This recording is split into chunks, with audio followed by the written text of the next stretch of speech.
hablaremos del arte de la pintura en la China. La pintura china, como usted sabe, querido Gillespie, estuvo desde sus comienzos relacionada con la caligrafía. Es decir, que los pintores dibujaban letras. Y los poetas acostumbraban a adornar sus escritos con dibujos complementarios. Al parecer, primero nacía la estrofa y en torno a ella se dibujaba el cuadro. Al principio estos cuadros se realizaban únicamente con tinta negra. En el siglo XII el emperador Huizong hizo que la pintura formara parte de las pruebas de ingreso a la administración pública. Atención, que la pintura formara parte de las pruebas de ingreso a la administración pública. Está muy bien eso, ¿eh? A cada postulante se le recitaba una frase tomada de los clásicos o inventada por el propio emperador. Luego el postulante debía ilustrarla. A los jueces les importaba menos el parecido con los objetos reales que el carácter alegórico de los dibujos o pinturas. Muy bien. La traducción servil era despreciada. Muy bien. Y las oraciones de los exámenes admitían siempre más de un significado. En el año 1122, los aspirantes se encontraron con estos textos que hemos conseguido del rectorado. Primer texto. Había en los cascos de aquel caballo olor a flores destrozadas. ¿Eso había que dibujar? Eso había que dibujarlo. Segundo texto. Cada tarde el sol pasa más rápido frente a mi casa. Tercera. Ya que he sido el verano y el otoño, ya no seré la primavera. No está mal, ¿eh? Solo sabemos el resultado, cómo fue resuelto el primer enunciado. Un alumno pintó un enjambre de mariposas en torno a las patas de un caballo. Está muy bien, ¿eh? Y la frase era: ¿cómo era? Había en los cascos de aquel caballo olor a flores destrozadas. Está bien, ¿eh? Abejas hubiera sido también muy propio. En los libros aparece... También era el más fácil, ¿eh? El primer enunciado. Era el más fácil, sí, sí. Los otros, yo que he sido el verano y el otoño, ya no seré la primavera. Lo primero que a uno se le ocurre es el retrato de un anciano, pero... En los anales aparecen innumerables ejemplos de las complejas relaciones que existían entre los pintores y los príncipes. Se cuenta que un emperador de los tiempos míticos ordenó a sus artistas pintar el mundo en tamaño natural.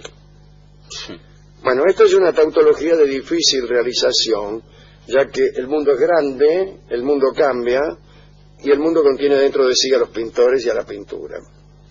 Otro emperador llamado Cao Qin ordenó a sus pintores que hicieran un fresco sobre el muro de su palacio.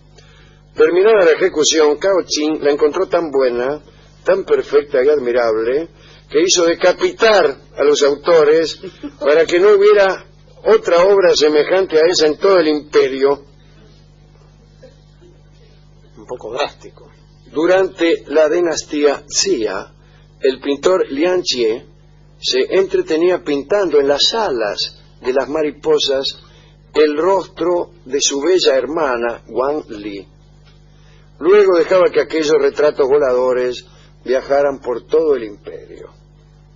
Una tarde el legendario emperador Ta Yu, el perforador de cordilleras, así le llamaban, cazó una de aquellas mariposas, vio el rostro de Wang Li y se enamoró de ella.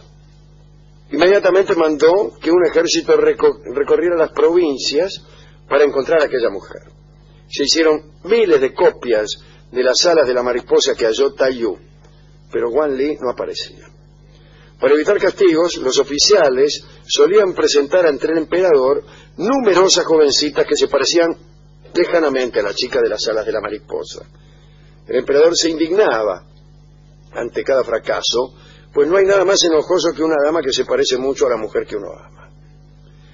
Ta Yu empezó a ordenar la ejecución lisa y llana de los comisionados ineficaces, como así también de las jovencitas que no eran Wang Li. Pasaron los años y Ta Yu comprendió que los sueños suelen no cumplirse, aunque se trate de los sueños de un emperador. contrajo la morbosidad intelectual de solazarse cuando algún suceso parecía comprobar tan amargo dictamen. Así, ante cada nueva jovencita, deseaba que no fuera la mujer esperada, porque había envejecido y se complacía más en tener razón que en ser dichoso. Por una tarde, unos capitanes le trajeron al pintor Liang Jie junto a su hermana, Wang Li. Y el emperador los creyó unos farsantes y ordenó su ejecución inmediata. Mucho tiempo después, Tai Yu fingió creer en la autenticidad de una muchacha que ni siquiera había nacido cuando el emperador casó a la mariposa. Se casó con ella y declaró, mediante un bando oficial, que los sueños finalmente se cumplían. Pero no era. Los cronistas dicen que el bando fue derogado años más tarde. Otra historia fue la del cruel tirano Ling. El duque de Ling era un cruel tirano del estado de Qing que tenía la costumbre de cazar a sus súbditos como si fueran animales salvajes. Un día le agarró un entusiasmo súbito por las artes y convocó a su palacio a los mejores pintores de la región y los obligó a trabajar día y noche. Su intención era que las obras de aquellos artistas fueran las más perfectas de los estados chinos. Todos los días el duque Ling inspeccionaba las pinturas. Nunca las encontraba de su gusto. Se complacía en señalar a cada pintor la diferencia entre las ilustraciones y la realidad. ¿Por qué el ruiseñor parece más grande que el perro?, preguntaba con ironía. ¿Dónde has visto soles verdes? ¿Por qué no puedes pintar la lluvia con cada una de sus gotas? Ese mandarín jamás podrá entrar por la puerta de la pagoda que se divisa en el fondo. Muy frecuentemente los pintores pagaban su incompetencia con la vida. Finalmente hizo traer desde Chu al pintor y calígrafo Hui, que tenía un prodigioso dominio del pincel y el estilete. Sus obras reproducían la realidad de un modo tan fiel que muchas veces se confundían con ella. Las abejas solían acercarse a los jazmines que dibujaba Hui.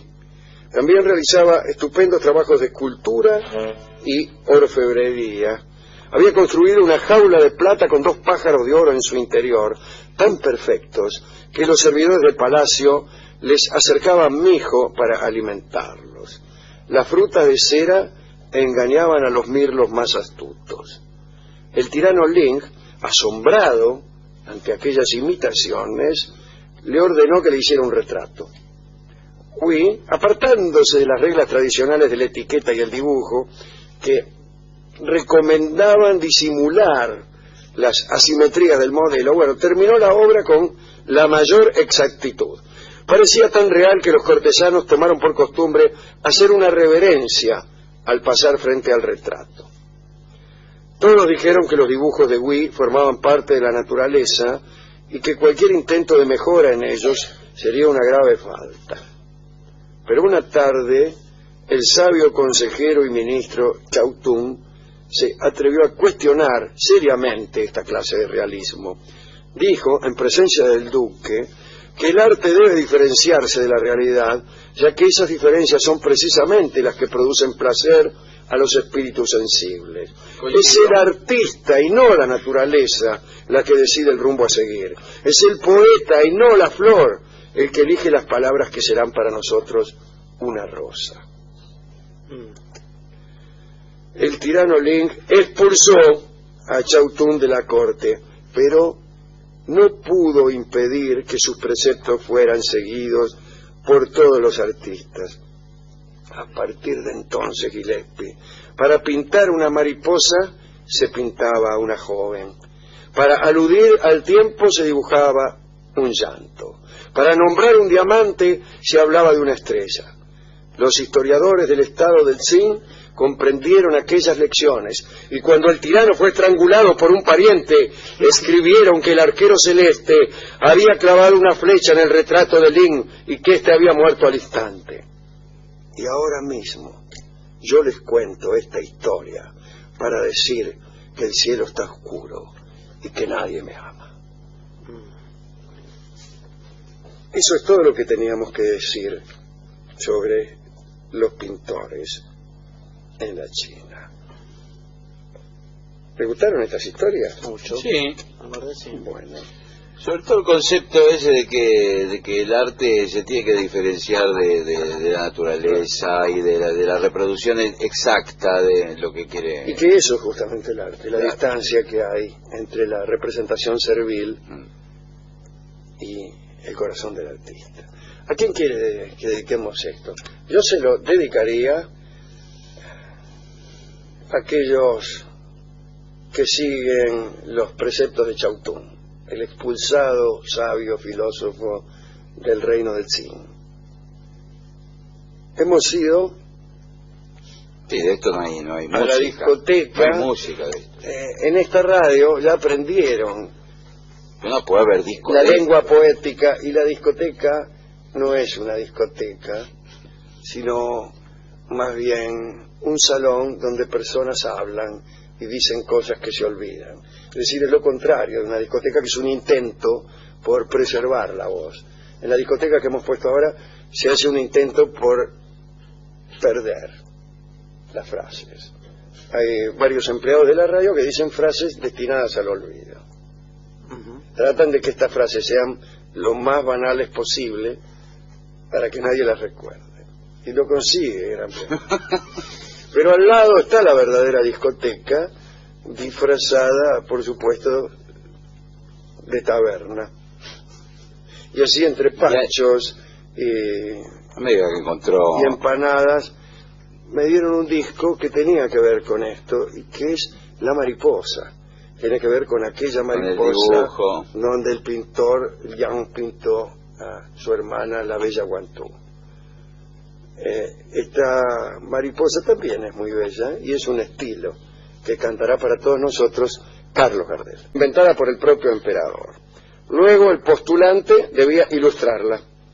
A los jueces les importaba menos el parecido con los objetos reales que el carácter alegórico de los dibujos o pinturas. La pintura formara parte de las pruebas de ingreso a la administración pública. Está muy bien eso, ¿eh? A cada postulante se le recitaba una frase tomada de los clásicos. Hoy hablaremos del arte de la pintura en la China. La pintura china, como usted sabe, querido Gillespie, estuvo desde sus comienzos relacionada con la caligrafía. Es decir, que los pintores dibujaban letras. Y los poetas acostumbraban a adornar sus escritos con dibujos complementarios. Al parecer, primero nacía la estrofa y en torno a ella se dibujaba el cuadro. Al principio estos cuadros se realizaban únicamente con tinta negra. En el siglo XII el emperador Huizong hizo que la pintura formara parte de las pruebas de ingreso a la administración pública. Atención.